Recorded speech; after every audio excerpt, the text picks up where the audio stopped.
What's up, everyone? Guy here, Minority Thinker. I hope y'all doing well. Let's get straight to it. Do you worry about another crisis? Well, there'll be one sometime, but no, I don't worry about it in the least Because because I conduct myself so that if there's another crisis, I'll still be around. Berkshire will be in good shape. what do you look around today and say, okay, I got to be anxious about that? Well, asset appreciation draws in people that really don't know anything about the asset, and people start being interested in something because it's going up, not because they understand anything else. But the guy next door, who they know is dumber than they are, is getting rich, and they aren't, and their spouse is saying, can't you figure it out too? And I mean, it is so contagious. So that's a permanent part of the system. But So, guys, as you hear from Warren Buffett, is that it's part of the cycle, boom and bust. It's part of the system, up and down. Okay, guys, and the best you can do is prepare for it. Leverage when the time comes.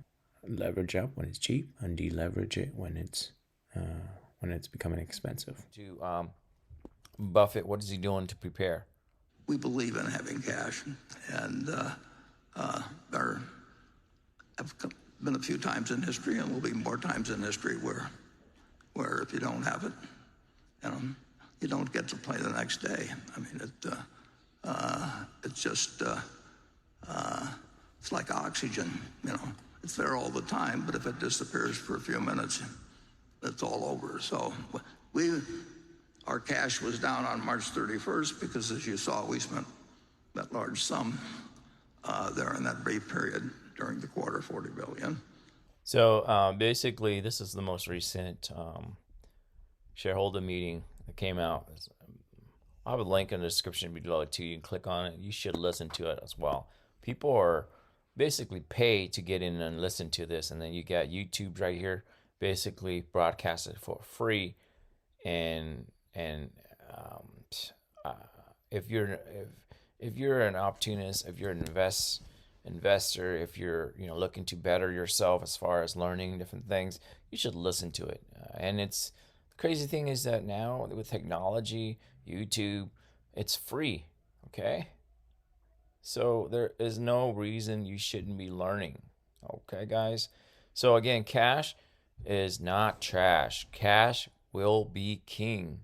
Actually, will reign supreme here, I believe, within the next 12 months, in my opinion. Okay, and Berkshire Hathaway, Warren Buffett, basically tell you that he has cash reserve, always has cash reserve. Obviously, it's going to be time where he has more, and there's a time he has less. But he's building his cash reserve and ready for that buying opportunities. Here's another 2008 here, right after the market crash. But cash is said to be king now. I mean, are you saying a lot of cash so that this is a time for Berkshire Hathaway and Warren Buffett to look carefully at a lot of opportunities? Yeah, we want to use cash. The reason we haven't used our cash a few years ago, we just didn't find things that were that attractive. But when people talk about cash being king, it's not king if it just sits there and never does anything. There are times when cash buys more than other times, and this is one of the times when it buys a fair amount. You hear that, guys? I mean, a lot of time people just skim through that. But cash is king, reigning supreme through cycle as well. Okay, so there's time like the liquidity crisis, the debt crisis, recessions, and any types of corrections. Cash will reign supreme. So yeah, that's the best opportunity when you have cash, like right now, and in the next 12 months, cash will reign supreme. So that's the reason why, guys, that I'm telling you I've been busy, basically raising money, debt-free money. Okay, either you go out and you work, pick up jobs, overtimes, because right now, guys, I mean, right now they are,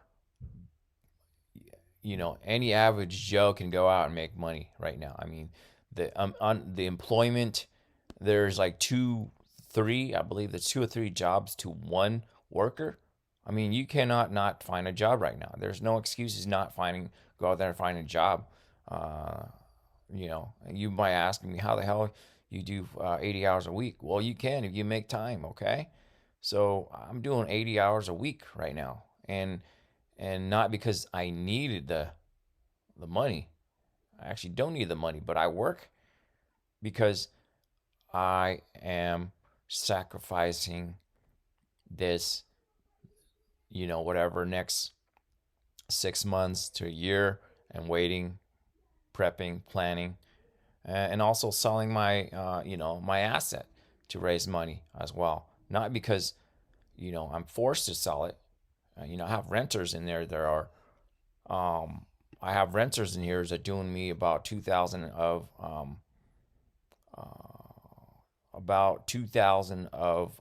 cash flow a month, okay?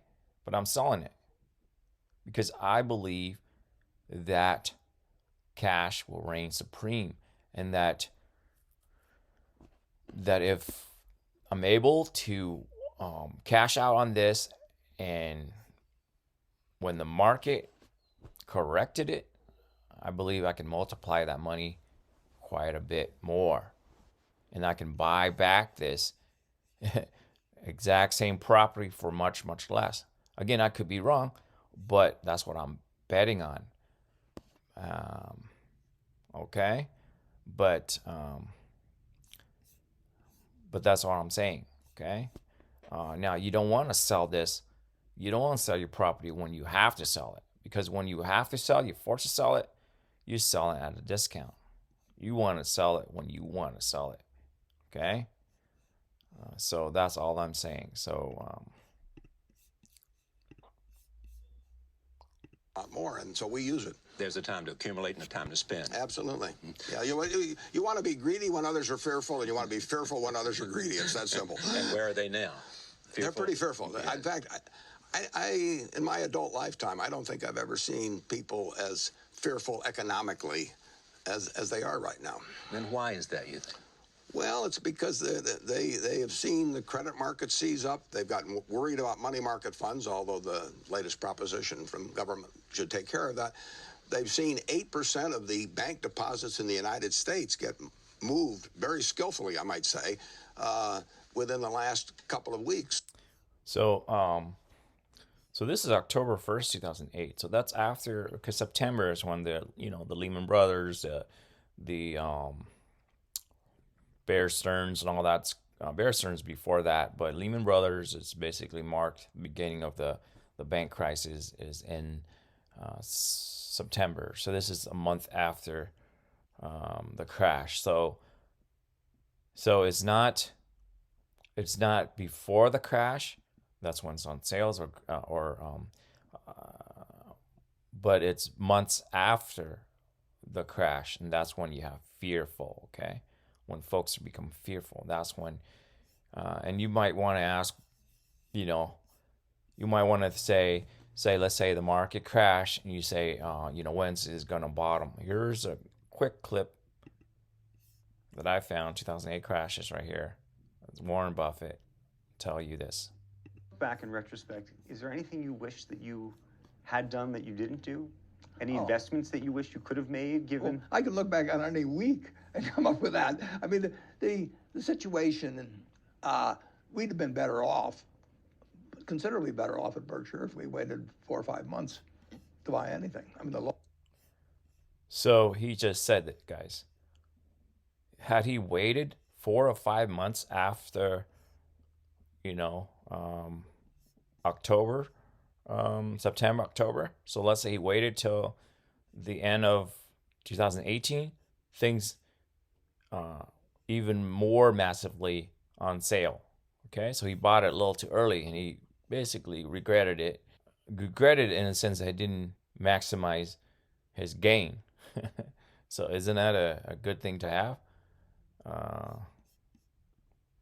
low was set in March, and it was much lower than that. I wrote that op-ed for the. So if you had to wait until March, it would be in the lowest of the low. Okay, so you go from October, November, December, January, February, March. So basically 3 to 6 months that is bottom out. So 3 to 6 months, guys. After, let's say, market crash, you don't have to specifically jump in right away. Let the dust settle and let the dust settle. Wait until it's bottom out. And that's when it's massively on sale, basically, according to Warren Buffett. Okay, guys? So I just want to put it out there. This is what I've been doing. Sorry I haven't been putting up videos, but I found the nuggets that hopefully if someone watched this, act on it. Of course, act on their own research. Don't have to do exactly what I'm doing. I mean, not everyone, has rentals to sell. Not everyone has property to sell to raise capital. Not, everyone can work more. But the least you can do right now, in my opinion, is that I think everyone can do. Cut down expenses, excessive expenses, conserve your cash because you might need it later on. And for those later on, just to, even to survive. But if you want to thrive, then you need to go the extra miles, okay? Because there will be a time where the market will massively correct and there's going to be a golden buying opportunity, in my opinion, in the next 12 months. Okay? And it's first, we'll go with crypto. Crypto will correct even more so, okay? Because it's parallel to that of the stock market. Crypto will go, stock market will follow, and what follow that is real estate will follow that. Okay. Now again, like I said again, I could be wrong, but again, you better prepare and wrong than not prepare and you're right,